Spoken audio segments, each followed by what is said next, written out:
그리스도 안에 사랑하는 성도 여러분, 그리고 우리 헌신 예배를 드리는 우리 교회학교 교사 여러분, 우리 그리스도인들이 신앙생활을 하는 이유가 무엇입니까? 우리가 신앙생활을 하는 이유는 우리가 예수 그리스도로 말미암아 구원을 받아 영원한 천국에 이르는 것, 그 하나님 안에서 영원한 생명을 누리는 것, 그것이 신앙생활의 첫째 이유이겠습니다만은 신앙생활은 우리의 전 존재를 사실 새롭게 만드는 것입니다. 우리가 이 땅을 살아가는 의미를 새롭게 해주고 어떻게 이 세상을 살아가야 될 것인지, 우리에게 진정으로 사람이 바르게 사는 것, 제대로 사는 것이 무엇인지 우리를 늘 일깨워주고, 또 하나님이 원하시는 그런 바르고 아름답고 소망스러운 세상을 만들어가게 하는 것도 우리의 신앙의 이유이고 신앙의 힘인 것입니다. 마찬가지로 우리 아이들에게 교회 학교가 필요한 것이 바로 그런 이유입니다. 교회 학교를 통하여 우리 아이들이 구원의 복음을 듣고 살아계신 하나님을 만나고 예수 그리스도를 나의 주님으로 고백하고 그들이 죄인임을 깨닫고 예수 그리스도 안에 있는 구원의 은혜를 받아 영원한 생명을 누리는 것, 이것이 교회 학교의 본질적인 존재 이유이지만 그뿐만이 아니라 우리 아이들이 이 세상에서 바른 가치관을 가지고 바른 세계관을 가지고 바른 꿈을 꾸며 하나님 안에서 정말 전인적인 건강한 존재로 자라나서 그들의 한 생을 가장 소중하게 쓰임받는 것, 이것 또한 교회 학교의 아주 중요한 존재의 이유입니다. 그래서 이 교회 학교가 얼마나 중요한지 모릅니다. 저는 교회가 세상의 소망이고 우리 교회 학교, 주일학교가 우리 다음 세대의 소망이라고 믿습니다. 우리가 그 거룩한 일을 위해서 부름을 받은 것입니다. 오늘 그런 의미에서 야고보서는 우리에게 참된 지혜가 무엇인가를 우리에게 일깨워줍니다. 오늘 야고보서 3장 13절을 보시면 너희 중에 지혜와 총명이 있는 자가 누구냐? 그는 스냅으로 말미암아 지혜와의 온유함으로 그 행함을 보일지니라.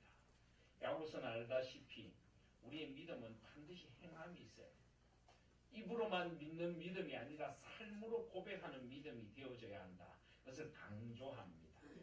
그런 후에 14절에 보시면 그러나 너희 마음속에 독한 시기와 다툼이 있으면 자랑하지 말라. 진리를 거슬러 거짓말하지 말라. 15절에 이러한 지혜는 위로부터 내려온 것이 아니요 땅 위의 것이요 정욕의 것이요 귀신의 것이니. 16절에 시기와 다툼이 있는 곳에는 혼란과 모든 악한 일이 있습니다. 세상의 지혜, 이 세속적인 세상의 지식이 만들어내고 있는 세상에 대하여 야고보서는 고발하고 있습니다. 여기 14절을 다시 한번 보시면 마음속에 독한 시기와 다툼입니다. 여러분, 이 독한 시기와 다툼이라고 하는 말 속에서 지금 우리가 살아가는 세상을 우리는 볼 수 있어야 합니다. 우리 자녀들이 살아가는 세상을 볼 수 있어야 하는 것입니다. 이 세상은 지나치게 잘못된 경쟁으로 우리 아이들을 몰아넣고 있습니다. 친구가 자신들의 경쟁자가 되도록 만들고 아이들이 서로를 비교하고 시기하고 질투하도록 만드는 그런 세상 속에서 우리 아이들이 살아가고 있습니다. 물론 우리 아이들은 아직 순수합니다. 친구가 좋고 어떤 외적인 조건보다는 그 순수한 마음을 나누고 싶어하는 것이 우리 아이들의 생각입니다. 근데 점점 우리 아이들의 그런 순수함을 점점 더럽혀 놓고 점점 이 세상의 교육, 이 세상의 세속적인 지혜, 그리고 타락한 문화는 우리 아이들을 점점 오염시키고 있습니다. 14절에 보시면은 진리를 거슬러 거짓말하지 말라라고 합니다. 세상에 얼마나 거짓말이 많은지 모릅니다. 거짓된 진리, 거짓된 사랑, 거짓된 가치관. 우리 아이들이 점점 이 가치관이 포도가 되어서 비틀어지고 무엇이 정말 소중한 것인지 삶에서 가장 중요한 것이 무엇인지를 점점 잊어버리도록 만드는 것이 세상의 지혜인 것입니다. 15절에 보시면 이러한 지혜는 위로부터 내려온 것이 아니요 땅 위의 것이요 정욕의 것이요 결국 마귀적이다. 마귀적이다. 결국은 공중 권세 잡은 마귀가 우리 아이들의 마음을 빼앗아서 하나님의 형상으로 시험받은 소중한 아이들을 이렇게 흔들어 놓고 있는 것입니다. 16절에 보시면 시기와 다툼이 있는 곳에는 혼란과 모든 악한 일이 있다. 결국은 시기하고 다투고 질투하고 분노하고 성내고 우리는 그런 속에서 혼란과 악함에 빠져서 살아갑니다. 우리의 마음은 점점 뾰족해지고 사람을 하나님의 형상으로 대하기보다는 사람을 나의 경쟁 상대로 또는 내가 이겨내야 할 그런 존재로 만들고 결국은 사람을 미워하게 만듭니다. 사람을 아주 왜곡되게 만들어버리고 마는 것입니다. 그래서 혼란과 모든 악한 일이 가득하게 된다. 이것이 바로 세상의 지식과 세속적인 문화의 폐해인 것입니다. 우리 아이들이 그런 세상을 살아가고 있습니다. 물론 학교 교육이 나름대로는 바른 가치관을 심어주려고 하고 도덕과 윤리를 심어주고 더불어 살아가는 공동체를 살아가도록 만들어준다고 하지만 그러나 근원적으로 이 세상의 이 문화라든지 이 세상의 가르침은 근원적으로 사람들을 인간을 도구화시키고 세상을 결국 혼란 속에 빠뜨리고 있는 것입니다. 요즘 우리는 소위 많이 배웠다고 하는 사람들 많이 노력해서 나름대로 이 자리를 차지했다고 하는 사람들이 만들어 놓은 온통 거짓된 세상, 온통 혼란된 세상 속에서 얼마나 신음하고 있습니까? 어떤 때는 참 순박하고 착한 국민들이 무슨 큰 잘못이 있어 이렇게 피해를 입어야 하나 하는 그런 안타까운 마음이 들 때가 참 많은 것입니다. 결국 세상의 지혜, 세상의 지식이 세상을 이렇게 망치고 있다는 생각을 하게 되는 것입니다. 그러나 17절에 반대로 위로부터 난 지혜, 하나님으로부터 난 지혜는 첫째 어떻다고요? 성결합니다. 둘째 화평합니다. 그리고 관용합니다. 양순합니다. 긍휼과 선한 열매가 가득합니다. 그렇습니다. 하나님은 우리가 이런 지혜를 가지기를 원하십니다. 무엇보다 우리가 성결한 지혜를 가지기 원하십니다. 성결이라고 하는 것은 하나님과의 관계의 문제입니다. 살아계신 하나님 앞에서 하나님과의 바른 관계 속에서 하나님 앞에 무엇보다 나 자신이 얼마나 더러운 죄인인가를 깨닫고 오늘 아까 우리 학생들이 간증한 것처럼 하나님 앞에 먼저 성결해져야 한다는 것입니다. 내 속에 죄가 도사리고 있고 내 속에 죄성이 자리 잡고 있음을 알고 하나님 앞에서 죄를 이겨야 하는 것입니다. 하나님의 형상으로 회복되어져야 합니다. 예수 그리스도 안에서 우리가 온전히 새롭게 되어져야 합니다. 첫째 성결하고 다음에 화평하고 이 화평도 1차적으로 하나님과의 관계의 문제입니다. 하나님과 우리가 평화를 누릴 때 하나님과 화해할 때 우리 마음에는 진정한 화평이 임합니다. 우리는 다른 이들을 진정으로 용서할 수 있게 되는 것입니다. 그래서 하나님과 화평하고 하나님의 평강, 하나님과의 바른 관계 속에서 샬롬이 임해야 합니다. 그럴 때 우리는 관용, 다른 이들에게 너그러워질 수 있습니다. 사람들을 사랑과 배려로 대하고 따뜻함으로 대할 수가 있는 것입니다. 사람들이 나에게 주는 상처를 내가 잘 사귀며 오히려 그 상처 속에서도 인내하면서 그들을 더 관용으로 품을 수가 있는 것입니다. 그리고 위로부터 난 지혜는 양순하다. 착해하고. 저는 우리 예수 믿는 사람들이 착해야 된다고 생각합니다. 예수님을 믿어도 너무 전투적으로 믿는 분들이 있습니다. 이를 앙 다물고 그냥 여러분 예수 믿는 건 그렇게 아닙니다. 예수 믿는 좀 사람이 착해져야 돼. 도끼가 좀 빠져야 하는 것입니다. 왜 그렇게 웃으십니까? 때로는 져줄 줄도 알고 어쨌든 착해야 합니다. 우리 주님이 뭐라고 하셨습니까? 달란트 비유에서 잘했도다 착하고 충성된 자라. 착하고 충성된 자. 우린 자꾸만 충성하려고만 노력한다. 어떻게든 이를 앙다물고라도 경쟁해서라도 내가 더 충성해야지. 하나님은 아니고 먼저 우리가 착한 종들이 되길 원하시고 착한 종들. 좀 져주면 어떻습니까? 좀 양보하면 어떻습니까? 한 발 뒤로 물러서주면 어떻습니까?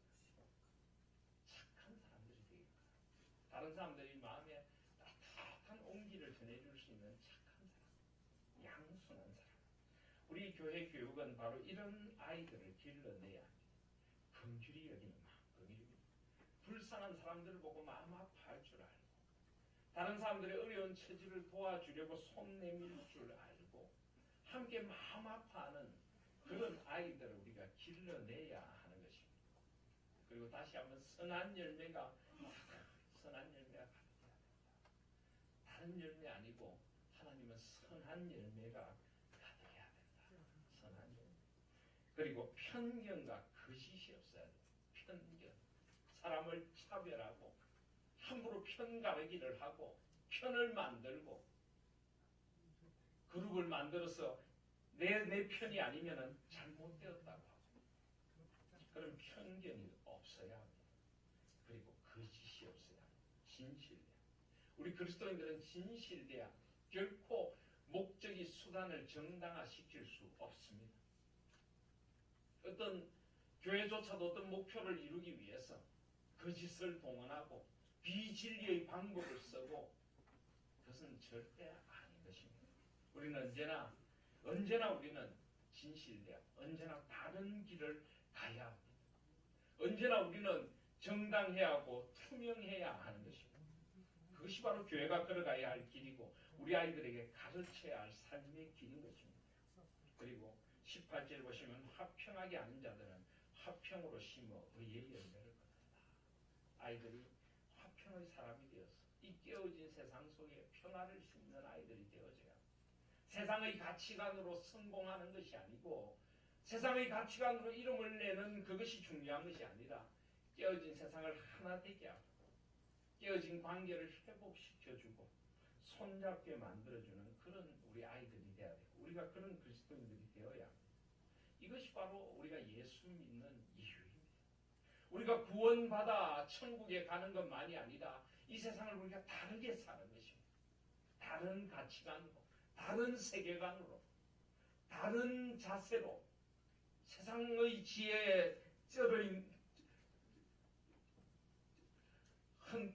그 세상의 지혜에 임박해 있는 사람들과 다른 가치관을 우리가 살아가야 할 길이고 우리 아이들에게 가르쳐줘야 할 교회 교육의 가치인 것입니다.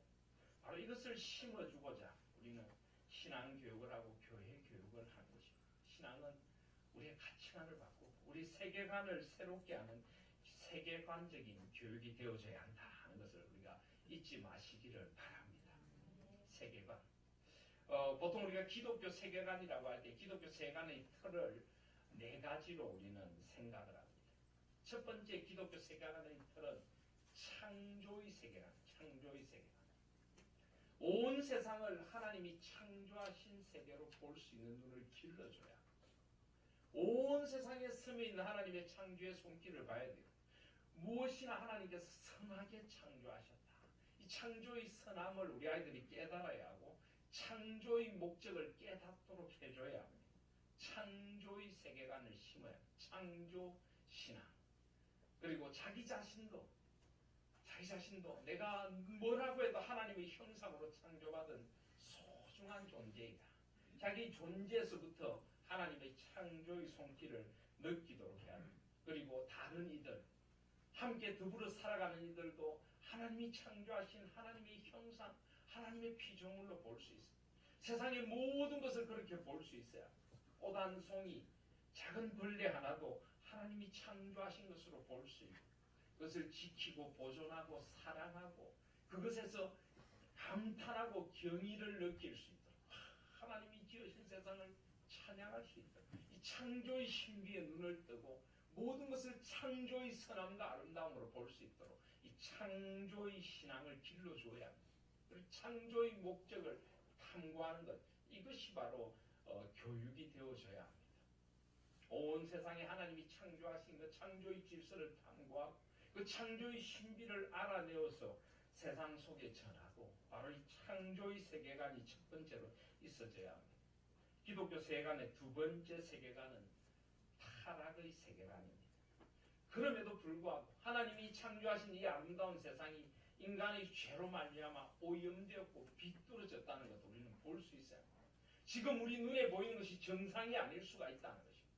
눈에 보이는 화려한 TV 속의 저 인물들이 거짓된 것일 수 있고 우리 눈을 현혹하는 세상의 이 소비 형태의 세상, 경쟁 형태의 세상이 비뚤어진 세상이라는 것을 볼 수 있는 눈도 길러야 먼저 창조의 세계관을 가지고 타락한 세상을 볼 수 있는 눈을 길러줘야 무엇이 잘못되었는가, 무엇이 참이고 무엇이 거짓인가를 볼 수 있는 분별력을 우리 아이들에게 길러주어야 합니다. 타락의 세계관, 이 타락한 세상을 바르게 직시할 수 있도록 그래서 이 타락한 세상의 이 잘못된 것들에 현혹되지 않도록 이 세상을 바르게 보는 눈도 길러주어야 합니다. 타락의 세계관입니다. 그리고 세 번째로 그들을 구속의 세계관으로 길러야 합니다. 예수 그리스도 안에서 회복의 소망이 있다는 길을 일깨워줘야 나도 예수 그리스도 안에서 회복되고 온 세상도 예수 그리스도 안에서 회복되어야 하고 십자가의 은혜가 모든 것을 새롭게 할 수 있다는 이 구원의 세계관 이 예수 그리스도 십자가 중심의 구속의 세계관을 길러줘야 그래서 그리스도 안에서 나도 회복되고 이 세상이 회복되도록 이 회복을 위하여 내가 헌신하는 이 십자가의 제자로서 십자가를 가슴에 품고 온 세상에 그리스도의 회복을 전하는 이 구원의 세계관도 우리 아이들에게 길러주어야 합니다. 그리고 마지막 결국은 하나님께서 역사의 주인이시기 때문에 지금은 비록 세상이 이렇게 타락했지만은 창조의 세계관을 가지고 타락한 세상을 바르게 보며 십자가의 은혜로 구원의 세계관으로 살아갈 때 하나님이 회복시켜 주실 것이다. 하나님이 나를 통하여 역사를 이루어 주실 것이고 나의 한 생을 소중하게 써주실 것이고 하나님은 반드시 나의 헌신을 통하여 세상을 회복시켜 주실 것이라는 이 회복의 세계관도 심어주어야 하는 것입니다. 이것이 바로 세계관적인 교육이고 위로부터 난 지혜, 가치관을 가르치는 교육입니다. 우리 교회 학교가 이런 교육을 시켜야 이런 교육을 시켜야 비록 주일 짧은 시간이지만은 우리 아이들에게 바른 가치관을 심어줘야 일주일 동안 공부한 것을 창조의 세계관, 타락의 세계관, 구원의 세계관, 회복의 세계관에서 안에서 새롭게 보도록 만들어 주어야 하는 것입니다. 그래서 전에도 제가 한번 예를 든 적이 있는 것 같아요. 예를 들면 돈이라는 걸 한번 예를 들어보겠습니다. 제가 돈을 가지고 있지 않는데 돈이란 것이 돈을 누가 창조하셨습니까? 하나님께서 창조하셨습니다. 돈이란 걸 창조의 세계관으로 볼 때 하나님께서 돈을 창조해 주셨습니다. 돈을 창조하신 목적이 무엇일까요? 공동체를 위한 것입니다. 예를 들어 오늘 낮 예배 때도 우리가 가인과 아벨에 대하여 배웠는데 누구는 옛날에 목축을 하고 누구는 옛날에 농사를 짓는다. 그러면 이 목축을 하는 사람과 농사를 하는 사람이 서로 재화를 바꾸고 교환을 하고 공동체를 형성하기 위하여 시장이 형성되고 그 시장의 형성을 위하여 돈이란 것이 필요한 것입니다. 이 돈을 통하여서 노동에 대한 정당한 대가를 지불하고 공동체가 함께 더불어 살아가는 계약 사회를 만들어갈 수가 있는 것입니다. 돈이란 것은 하나님이 창조하신 거룩한 것이고 소중한 것이고 인간 사회에 꼭 필요한 것이기에 하나님께서 돈을 만들어 주셨습니다. 그러니까 이 돈의 원래의 목적, 하나님이 창조하신 원래의 목적을 바르게 찾아 이해하는 것이 창조의 세계관입니다. 그럼에도 불구하고 이 돈이 인간의 타락으로 말미암아 돈이 타락할 수 있다는 것도 알아야 합니다. 이 거룩하게 만들어진 돈이 인간의 주인이 되고 우상이 되어서 인간은 돈의 노예가 되기도 하고 때로는 이 돈 때문에 사람을 해치기도 하고 결국 이 돈이라는 하나님이 창조하신 그 목적을 잃어버리고 이 돈이 인간의 타락으로 말미암아 원래의 자리를 벗어날 때 이 돈이 얼마나 우리를 파괴시키는가. 이 돈의 파괴적인 영향력, 창조의 세간을 벗어난 타락한 돈, 인간이 타락으로 말미암아 돈의 용도를 오용할 때 얼마나 비참함이 생기는가를 우리 아이들이 가르쳐야 합니다. 타락의 세간을 가르쳐야 합니다. 그리고 이 돈도 그리스도 안에서 구속되어져야 합니다. 예수 그리스도의 십자가 안에서 우리가 새롭게 돈을 바라봐야 합니다. 돈은 하나님의 나라를 이루는 방편이 되어져야 됩니다. 하나님을 위하여 살아가는 방편이 되어져야 되고, 우리가 정당한 대가를 통하여서 얻게 되는 돈들을 이웃을 향한 나눔과 섬김에도 사용해야 하고, 돈을 그리스도의 십자가 안에서 구속해야 합니다. 우린 돈의 노예가 아니라 이 돈을 통하여서 하나님의 나라를 이루어가는 이 구속의 세간도 적용이 되어져야 합니다. 그리고 우리가 그렇게 살아갈 때 하나님께서는 우리가 돈의 노예가 아니라 이 돈을 통하여서 우리가 하나님께 주신 사명을 이루어가는 일에 귀하게 쓰고, 나도 또 나에게 허락하신 이 재물도 하나님께서 재물도 회복시켜 주셔서 하나님 앞에 귀하게 써줄 것이라는 그런 소망을 가지고 살아가야 하는 것입니다. 이런 식으로 우리 아이들에게 새로운 세계가, 새로운 가치관을 심어줘야 합니다. 그런 가치관들이 되어져야 하는 것입니다. 그리고 그러기 위해서는 우리 교사들이 먼저 본을 보여야 합니다. 우리 13절에 보시면 너희 중에 지혜와 총명이 있는 자가 누구냐? 그는 선행으로 말미암아 지혜의 온유함으로 그 행함을 보일지니라. 선행으로. 그래서 저는 우리 헌신 예배를 드리며 우리 교사들에게 꼭 제가 또 들려주고 싶은 말씀이 하나 있습니다. 목사인 저도 늘 마음에 새기고 살아가는 말씀입니다. 고린도전서 4장 14절, 15절, 16절 한번 보시겠습니다.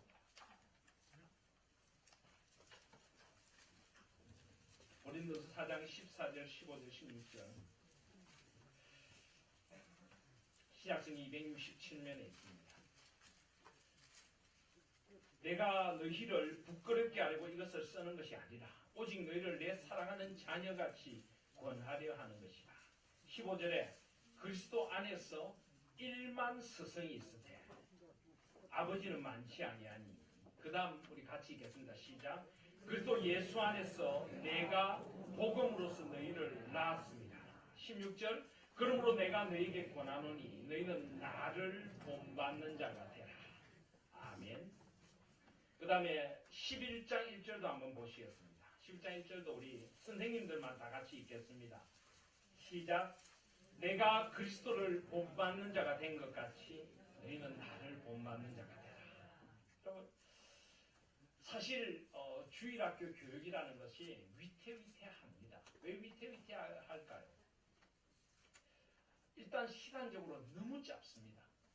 아이들은 일주일 동안 세상교육에, 세속교육에 완전히 노출되어 있습니다.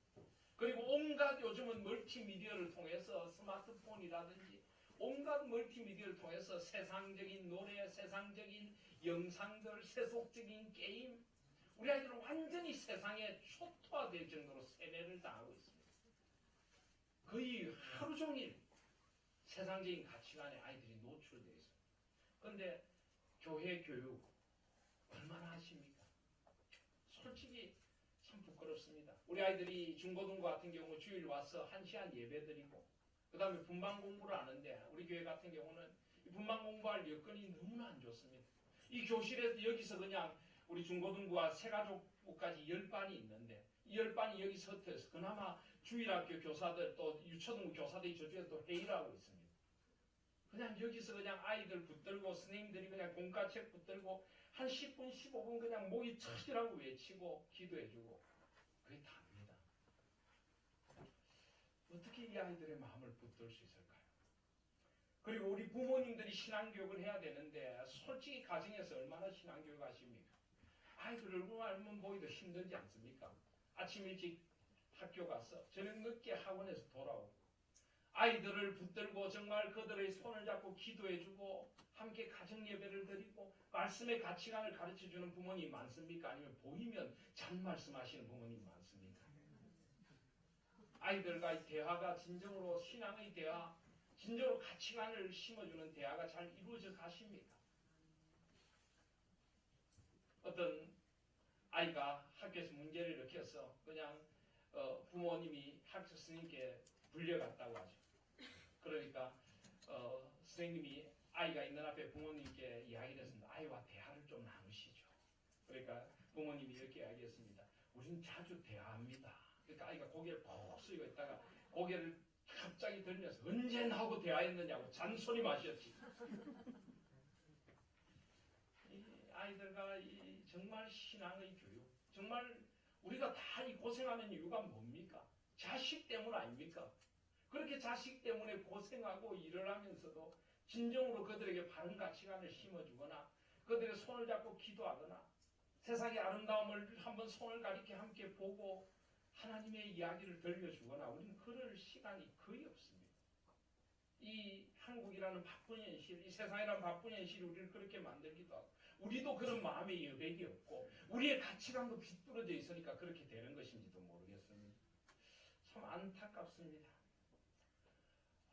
그런데 어쨌든 하나님께서는 이런 세상 속에서 우리에게 어린 우리 아이들을 맡겨주셨습니다. 그래서 저는 이 말씀을 가슴 아프면서도 가슴 깊음으로 듣고 싶은 것입니다. 시간이 중요한 것이 아니라 우리 아이들을 어떤 마음으로 품느냐가 저는 중요하다고 믿습니다. 아무리 짧은 시간이지만은 이 아이들을 정말 그리스도 안에 내가 복음으로 낳은 아이라고 생각하고 내가 그리스도를 본받은 것이 나를 본받은 자가 되라 이런 마음으로 우리 아이들에게 정말 그리스도의 사랑을 심어주고 짧은 시간이지만 바른 성경적인 가치관을 심어주고 그리스도인이 어떻게 사는 것인지를 보여주고 그렇게 우리가 해야 할 책임이 있는 것입니다. 우리 부모들에게 우리 교회학교 교사들에게 그래야 이 세상에 우리 아이들의 마음을 빼앗기지 않을 줄 믿습니다. 그래서 정말 이 말씀이 여러분 가슴 깊이 새긴 말씀이 되기를 원합니다. 그리고 마지막으로 말씀을 맺으며 그래서 한번 생각을 해보았습니다. 도대체 어떻게 하면 우리 아이들의 마음을 붙들 수 있을까? 저는 제일 첫 번째로 그러므로 우리가 성령의 도우심이 필요하다. 성령으로 뭐라고요? 성령으로 요한복음 15장 26절 한번 보시겠습니까? 요한복음 15장 26절에 보시면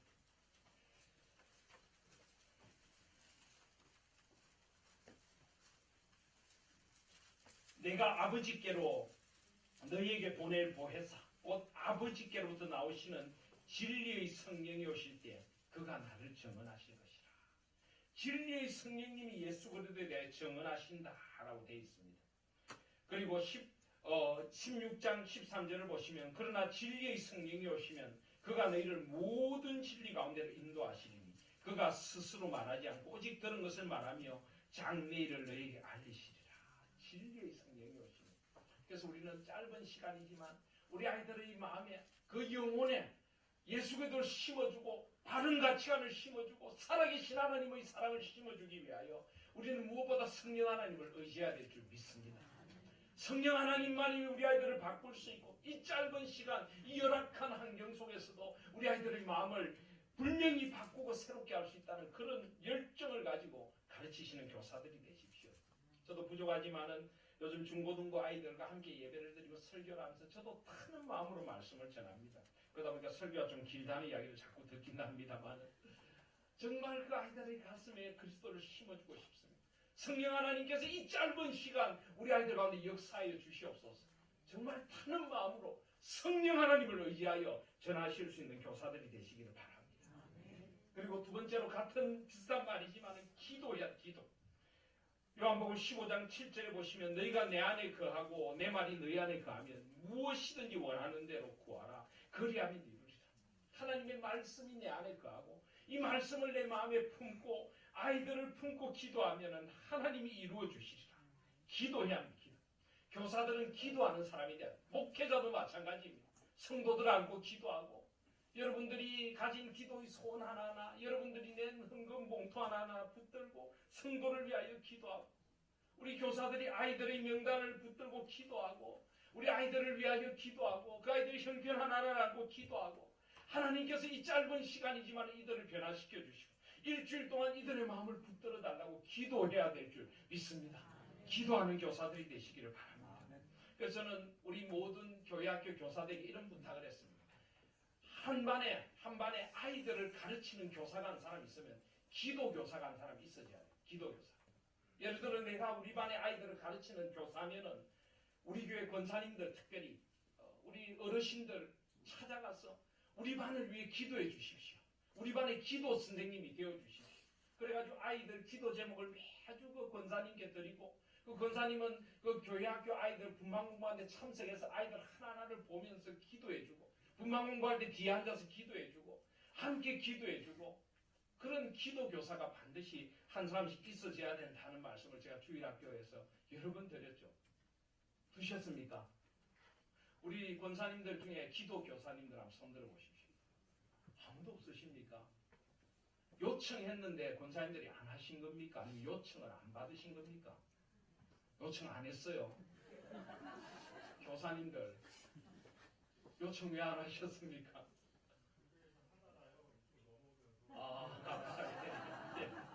이제부터 다시 시작하십시다.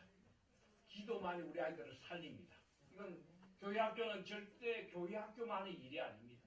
다음 세대를 세우는 것은 우리 모두의 일이 되어져야 됩니다. 그래서 우리 모든 교사님들은 다 우리 권사님들 교회에 한 분 이상, 두 분, 세 분이라도 좋습니다. 우리 청년들을 붙들고 기도교사 되달라 해도 좋습니다.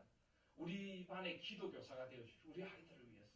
그리고 우리 권사님들을 중심으로 해서 모두 교회학교 기도교사가 다 되시기를 바랍니다. 기도해야. 이 짧은 시간 우리 아이들이 정말 변화되도록 기도해야 될 줄 믿습니다. 첫 번째는 성령으로, 두 번째는 뭐로요? 기도로. 그리고 세 번째 마지막으로 사랑으로. 요한복음 15장 9절에 보시면 아버지께서 나를 사랑하신 것 같이 나도 너희를 사랑하였으니 나의 사랑 안에 거하라. 10절에 내가 아버지의 계명을 지켜 그의 사랑 안에 거하는 같이 너희도 내 계명을 지키면 내 사랑 안에 거하리라. 내 사랑 안에 거하리라. 내 사랑 안에 거하면은 14장 23절에 보시면 사람이 나를 사랑하면 내 말을 지키리니 내 아버지께서 그를 사랑하실 것이고 우리가 그에게 가서 그 철을 그와 함께 하리라. 나를 사랑하지 아니한 자 내 말을 지키지 아니하나니 너희가 듣는 말은 내 말이 아니요 나를 보내신 아버지의 말씀이니라. 사랑으로 해서 우리 아이들이 압니다. 우리 아이들이 요즘 우리 아이들이 기이한 현상이 학교에서는 아이들 안 때리죠, 그죠? 학원에서는 때린대요. 이상하죠. 학교에서는 때리면 아이들이 반발하는데 학원에서는 돈 주고 맞으면서도 반발하는. 왜 그런지 모르겠어요. 이유는 잘 모르겠는데, 근데 여러분 아이들이 맞으면 억울할 때도 있지만 맞으면 울 때도 있습니다. 진짜 나를 사랑한다. 진짜 이분은 나를 사랑해서 나를 바르게 하려고 그렇게 한다 하는 것을 아이들이 느낄 때가 있습니다. 사랑은 그런 것입니다. 아이들 때리란 말 아닙니다. 사랑으로 하시라고 사랑. 아이들은 압니다. 진짜 이 선생님이 나를 사랑하는구나.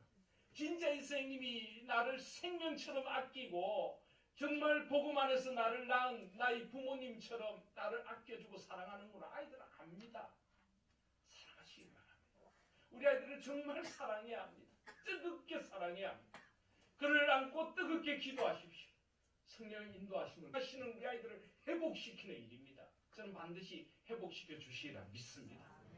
성령으로, 기도로, 사랑으로, 그리고 그리스도 안에서 마음으로 가르치십시오. 그리고 아이들에게 바른 가치관, 바른 세계관, 이 세상에 대한 바른 눈을 심어주시길 바랍니다. 바른 비전과 바른 꿈을 불어넣어 주십시오.